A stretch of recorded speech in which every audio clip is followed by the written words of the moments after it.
How can people still believe this? 037 should have never existed in the first place. I understood that it didn't even try to be realistic. I know you've probably already watched the movie or Jeremy's documentary, so you feel like you already know everything about this legendary rivalry, but if your knowledge about this topic comes exclusively from these two, I'm afraid you don't actually know the truth.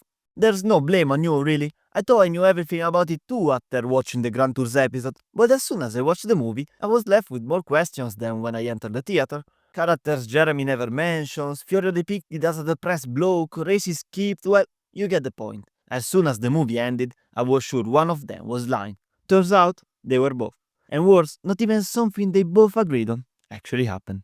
So, since I don't have a family to feed unlike Jeremy and the movie director, and since I don't care about making stuff up to make the plot more appealing, mainly because it's already interesting by its own, I made my research and here's how the crazy battle between Germans with their brain and Italians with their heart actually went. Starting with the vehicles, the Audi Quattro was not the main character, so they both didn't talk much about it, so there's nothing they got clearly wrong. Maybe the only thing to specify is that they weren't developing this 4x4 system by themselves, but on behalf of VW. After testing it in Finland, the situation in the Audi management office was probably like, sir, the results have arrived. Our 4x4 system behaves better than both rear and front wheel drive in dirty, muddy, bumpy, snowy and wet conditions. That's great, Thomas. You can put it next to the hot dog recipe book. If only there was a motorsport where cars were put in these exact conditions, we would really dominate it with such technology. That said, after finishing the partnership with VW, they started developing a 4x4 system on their own and for a sportier purpose, but again, the Quattro is not the vehicle you came here for. What may interest you more is the first myth to bust, because it wasn't Audi who asked to implement 4x4s in rally during a meeting when everyone was pulling on their hats and coats. It really was an FIS decision, but I guess this one was pretty obvious unlike the others that will come. So yeah, on the German side we have an engineering marvel, which had time not only to be tested, taking part to some races in 1980 and 1981, but in 1982 it even won the Constructor Championship, also thanks to a pretty solid driver's lineup and a German engineer that in principle, and that's enough to understand what kind of guy he was. On the Italian side though, the situation was almost mirrored, and part of this mess was because the 037 should have never existed in the first place. The car chassis in fact was already born in 1974, so 3 years before the 4x4 developed by VW and Audi, but with the intent of becoming an Abarth branded prototype destined to compete in the Giro d'Italia, a sort of endurance race which included street, track and rally stages. The following year, that chassis was passed on to Lancia, which at the time was on top of the rally world with the legendary Stratos, so it would have been quite logical to use this gift from Abarth to start developing a worthy heir. But no, the source of all the past, present and future problems, Fiat, which at that time owned both Abarth and Lancia, decided she wanted to steal the spotlight, so she forbid Lancia to enter the rally championship, and together with Abarth they developed the 131 Rally. Lancia was then left with nothing but a bare chassis, so to make the most of that pretty discouraging situation, they took it and built the gorgeous, splendid, amazing, stunning and fabulous Beta Monte Carlo, both the road going and track version. I hope I didn't make it that obvious that it is one of my favorite cars. Only now we can trace it back to the 037, because if you remember from the last episode of Grand Tour, Jeremy says his Monte Carlo was basically a 037. Let's not forget, this spawned the 037 Lancia. While May says the opposite, and so that the only piece shared with the 037 on that car was the badge. What they actually did was they said, we can make this the basis of a fantastic rally car with a few modifications, and they cut the badge off there, and then everything from there backwards was new. And to be honest, this time Kaplan Zoe's version was the closest to reality, as there's only one part in common with the 037, which is, in fact, the chassis, and you can clearly see it looking at the profile of both cars.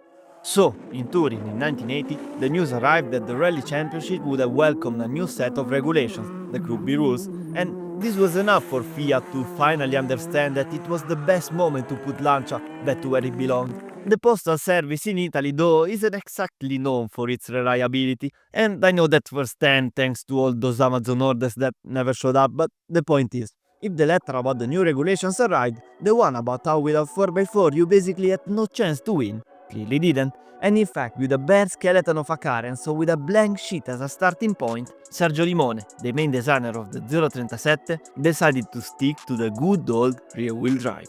And if for a moment we don't think about the marginal fact that this car was designed to compete in rally stages, the project seemed very promising. Lancia coordinated the operations, Pininfarina thought about the design, Dallara the chassis, and Abarth the engine and the racing setup. In short, it brought together the very best of Italian engineering. Then there was the driver lineup, which was not as bad as they make it look in Grand Tour, with Attilo Bettega, Mark Wallen, and then there was Walter Lohr, which was basically part-time as he only agreed to join the Italian side if he could just show up to the races he deemed worth enough, but still, he was a two-time world champion. Also, something must be said about the team principal, Cesare Fiorio, and here we can find the biggest incongruencies between the real story, the movie, and the mini documentary. In the movie, in fact, Cesare is depicted almost as a tormented guy who only thinks about racing and didn't talk much, more suitable in Wednesday than in a racing movie, while in Grand Tour it's the complete opposite, as Jeremy almost belittles him, saying he only likes Girls and powerboat racing. as most of the time, truth lies in the middle, Cesare had an incredibly high racing IQ. It was like if Leonardo da Vinci was into motorsport, and I swear if you switched sporting directors, and so Gamper to Lancia and Fiorio to Audi, the Italian team would have never ever won the Constructor Championship. That's how great he was, and it's not by chance that he later ended up in Ferrari as a sporting director for the F1 team. Then yeah, in his spare time he definitely hung around girls more than cars, but let's be honest, in his shoes, we would do that too. Let's now face another mistake, or better, the mistake from the movie and the documentary. And really, how can people still believe this? I mean, I've seen many videos saying this particular episode actually happened, and people in the comment section insulting anyone who dare to say the opposite. I'm obviously talking about the car park trick, and so that to homologate the car, they made the inspectors see half of them in a parking lot, invite them to eat in a restaurant which, by other chance, has the window facing the road where the car transporters would pass right behind where the inspectors are eating, move the cars to another parking lot, and make them inspect the exact same cars. And I'm really sorry to say it because it would have been the most Italian thing to do, but that's clearly not true. And as if it wasn't enough, in the movie the cars inspected are Monte Carlos, but that would basically be like, I don't know, using a Stelvio diesel to homologate a Giulia Quadrifoglio. And we all know that road-going versions of the 037 do exist and they are simply breathtaking. As opposed to Fiorio's poor representation, which is unforgivable, this time I can understand the director's choice, although, as just said, it never actually happened. In fact, in Grand Tour they used Honda Civics, clearly telling the viewer it's just a reconstruction. But why is that? Money. It's simply about money. In fact, the most used and less taken care of 037 Stradale model is probably still worth more than half €500,000, so it would have been an enormous expense to gather 100 of these cars, and if something went wrong the bill would have been astronomically high. This said, they might have thought the closest car to the 037 is the Monte Carlo, which is cheaper and was also made in way more units than 100, so they used those instead. CGI is not an option anymore, apparently. Also, I shouldn't even say it, but clearly, the cardboard roll bar thing is completely false. I mean, the 037 was not by any means a safe car, but just like every other Group B vehicle. So they probably had to add some spice to the story, but again, I don't think it's needed when it's already epic by its own. Another mistake from the movie is that the car was not built specifically for the 1983 championship, but it was shown to the public already in 1982, and that same year she debuted in Group B, also winning his first ever race in England. So, there we have it, Germany against Italy, 4 against 2-wheel drive, a complex and heavy but efficient Quattro against a more traditional, lightweight and agile but less grippy 037. From here, Clarkson documentary did a pretty good job in telling the truth. It just skips on little details like that in Sweden they didn't show up not only because snowy conditions were not really 037's on turf. I mean, that played a part, but the main reason was the fact that Sweden's rally point only counted for drivers' championship, so Lancia preferred to concentrate their scarce resources towards races which actually matter to them.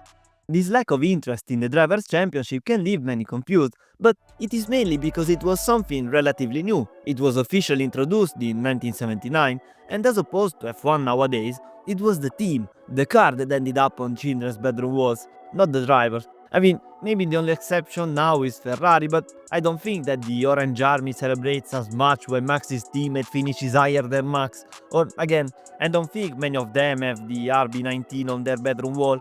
While the 037, Stratos, Delta, they were the real stars. Then yeah, those who drove them were heroes, but not as much as the vehicle itself. Also, if you were wondering, yeah, The salt on Monte Carlo's road thing actually happened, and that's why I said without Fiorio Lancia would have never won, and that's why I think he's one of the best, if not the best, sporting director of all time. In Portugal, Audi dominated with a 1-2, and in Africa, Lancia didn't show up, even though this time the race was valid for the Constructor Championship, but as the stages consisted in a total of 5,000 kilometers of off-roading, the Italian team preferred not to embarrass themselves.